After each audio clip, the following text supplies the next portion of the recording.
How's it going, everyone? Joe64 here, and today we are going to be doing a review of Sonic Prime Season 1, the brand new series based off the Sonic the Hedgehog franchise over on Netflix.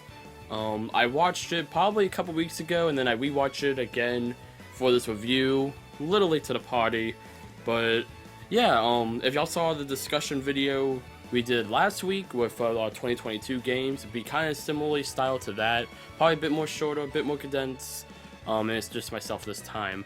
But yeah, I mainly just want to talk about Sonic Prime. But yeah, so before we get into it, if y'all want to, let me know in the comment section below, what was your favorite area that Sonic went to? He went to the jungle area, there was New York City, just his normal Prime universe in Green Hill Zone, the Pirate World, there's one other one I'm forgetting about, that one, all the different areas that he went to in the first 8 episodes.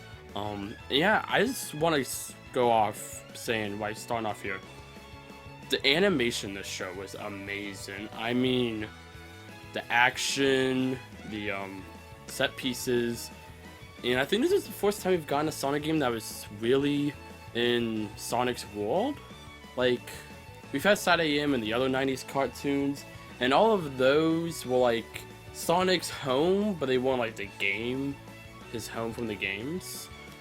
Sonic X kind of had that, but even then his home was just kind of like a forest with all of his like animal Mobians and all that, and Boom, which is its own separate thing. But Prime really like gets used, like, this is Sonic's world, you know, he collects wings. There's a whole sequence of him go around collecting wings in Green Hill, which is really cool. Like I said before, I think that's really cool seeing him do all these game-like things.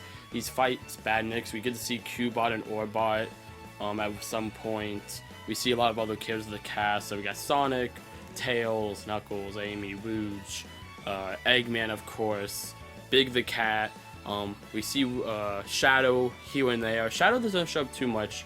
Obviously there was the one big Shadow fight scene that everyone was talking about on the internet. It took up like 4 or 5 minutes of the, I think it was like episode 3, I want to say. No, it was episode 2.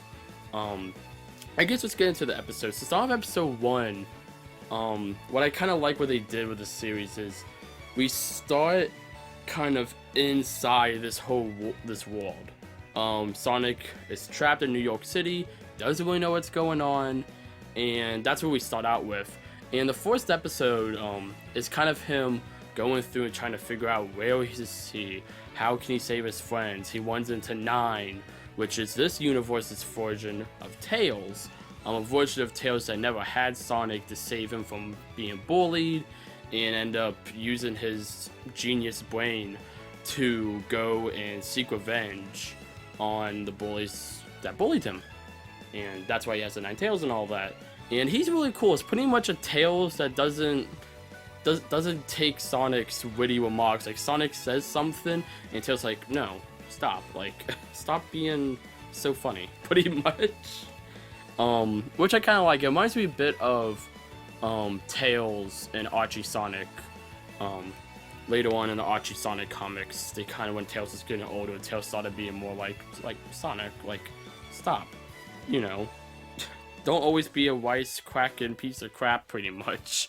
But throughout the 4th season, we do see Sonic and 9 warm up more, and I think that is cool. I think it's episode 6 where 9 brings Sonic to, I forgot what it's called, but I think it's like the null dimension or something. The one that was like a wasteland, but he's like, we could get this blank dimension and we can use it as a canvas. We can make whatever we want. We can bring your friends back. I can have a world where I was never bullied. But Sonic ultimately decides, like, no, like, this isn't right. Like, we need to save our world, or his world, I guess. You know, the whole Shadowverse thing is kind of weird because, like, you have Tails, but then you have 9. You have Pirate Tails. You have Jungle Tails. And same thing with all the other characters. You know, you have Amy, you have Rusty Rose, you have Amy in the Jungle World, Amy in the Pirate World, same with Knuckles, like Knuckles, yeah, Captain Dread, or, was it Dreads? Dread, something like that, and, the Pirate World, and that was really cool. That's another thing they do really well as the characters. Kind of each area focuses on Sonic and his relationship with one of his friends. So like New York City is mainly based around Sonic and Tails, or Nine. The jungle areas focus on Sonic and Amy, and the ocean pirate area is based off of Sonic and Knuckles and their relationship. And I really like that, because like going in the pirate area, which is probably my favorite area of the show that they went to, at least for the fourth season. We haven't got the other 2 seasons yet. I liked, like it's a Knuckles that's a lot more peaceful and unsure of himself. And Sonic's like, no, you're Knuckles, so you know what, you punch first, ask questions later. And that's kind of the whole thing that Sonic pushes him, and eventually he does pull back that inner Captain Pirate within Captain Dread. And you get some fun antics with that, him flying the ship. Him, what do you call it? Driving? Sailing. That's the word. Sailing the ship. And that's a very fun sequence I like as well. I will say, I guess, get into a lot of the fights and stuff. I would talk about the Sonic and Shadow fight, which was really good. I would say my favorite, like, action sequence is probably, I believe it's in episode 4. It was the last one in New York. No, it's episode 3. In episode 3, there was the staircase sequence where it's, you know, everyone's like, okay, we're chill now, we're a team. It's Sonic and Rouge and Knuckles and Tails and Westy Rose, and they all teamed up now, and they're gonna go take out the power source of New York City. And that's what they actually end up doing. But there was a sequence on a staircase, and it's such a good fight scene. It's like one of those staircases that's like a spiral one, but it goes down like hundreds of floors. So there's this one part like Sonic first dives in. He dives down like 50 stories, and then Robot grabs him and smashes him into the wall. And I like those fight sequences so that you force characters to be in a very tight corridor. I think that's a lot of fun. And it was a great way to end off the whole New York stuff, because you had that, and then you had near the very end, Sonic distracted one of the Egg Council, Dr. Deep, that was his name, Dr. Deep, and he's running around the outskirts of the wall around the city, and it's kind of very similar to like a 2D Sonic level, like classic Sonic, which I liked. As is another thing, the Egg Council, I didn't really talk about them. So this is the only really representation we have for anything Eggman related, outside of when we see Eggman at the start of the show in the Prime universe. So there's an Egg Council that rules over New York, which Sonic runs into frequently throughout the season. And let's see, there's Dr. Deep, Dr. Dunnett, I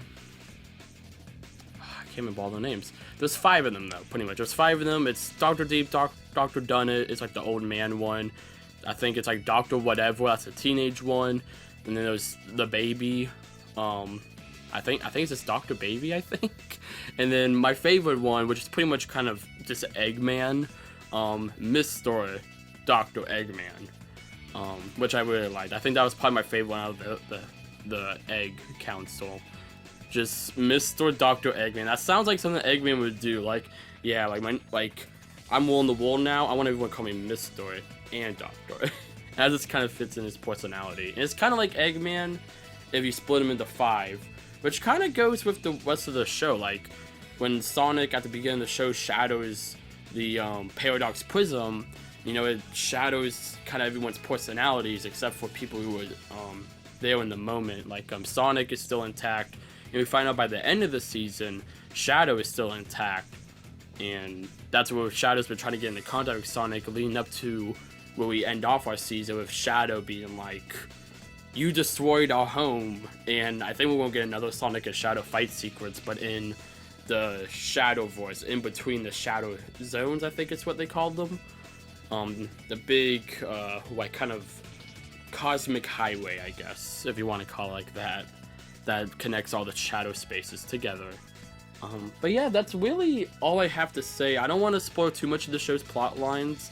I kind of went over some of the major beats, some of the stuff I liked. I do recommend you go see the show. It's on Netflix. I'm sure if you don't already have Netflix, you probably have a friend that has it. It took me about 3 hours to watch all 8 episodes. We don't know when we're getting the next batch. We do know we're getting a total of 24 episodes. So we have 16 more on the way. They'll probably go do 3 seasons, 8 episodes each. Oh, actually, one last thing. The voice work. It's a whole new cast. It's not the cast from the games or the movies. So you don't have Roger or Mike, or we don't have Ben and Jim Carrey. But we have all the new actors. And I'll apologize. I don't remember their names, but I'm sure they'll probably be on screen now or something. But I know Brian Drummond was Eggman. He did a great job. Sonic's voice actor. It took me a bit to warm up to him, but I liked it. I do really like Sonic's voice, and all the other characters I feel like perfect for their characters. Honestly, I think the only one for me was Sonic. Took me a bit to get used to, but I think that's because Sonic is obviously he's the main character, so you see him so often. So it's just constantly in your face, like his voice is different. Whoa! But in the end, it didn't really bother me. It was more of just I've been a fan of this series for over a decade now, so I'm used to like Roger Craig Smith's voice or Mike Pollock's voice or whatever. I kind of had a similar thing in the movies, but like once you actually watch it through, you're like, okay, yeah, these are good actors, they're doing good. I would say honestly, it's very odd, but Rouge, and I don't remember any of the actors' names, but Rouge's voice actress really nailed it for me. I really liked her. The way she just did Rouge's character, it kind of had a nice blend of her more like sly, mischievous side and just her comedic side. Like there was the one time where like Sonic's like, it's like okay, like that's cool. How did you get in? And then she's like, you idiot! Like y'all left the door open. And the delivery of that's really good. If you've been on Twitter before on the show on Twitter, I know they posted that on Twitter before the show came out. That was such a good clip. And that is going to wrap it up for today's video. Thank you all for watching. I hope you all enjoyed. Let me know, what did you like about the show? What did you not like? Let me all know in the comments section below. I love to hear what y'all have, your thoughts on the show. And of course, I need to give a big shout out to all of our channel members. For as low as $1 a month, you could also become a channel member, get early access to videos like this, get emotes for our live streams, and also get your name on screen and read out by me, like Wad Gamer, Fight Fighter 555, Jaden, The Marsh, Ashley Honeres, Cons _ Sus _ Matt 21, Bob Mads, The Funny Weeper, Mega Man Gaming, Declan Corn Guy, Osvalod Lania, Kelton, Ted, Draco062, Wiley and Dylan Play, Shelby, Josh Wald, Ninja13, Wemmy Wed 420, Sawyer E120, JWW, Jack961, Andreas, Mimi, Epic Gamer, Taper God, Mario Luigi Gamer, Blue Chaos, Speed, Creepette 100YT, Super Mario Hilarious, Jeffro, Therapy and Pancakes, Dr. Wedden, Doshi Gamin, The Dark Matter, Apaparago, Carmen, Kenswalks20, The Whole Show, and Denmark. Thank you all so much for becoming channel memberships. It means the world to me. But yeah, that's where we're going to wrap it up. Thank you all for watching. I hope you all enjoyed. And I'll see you all in the next one.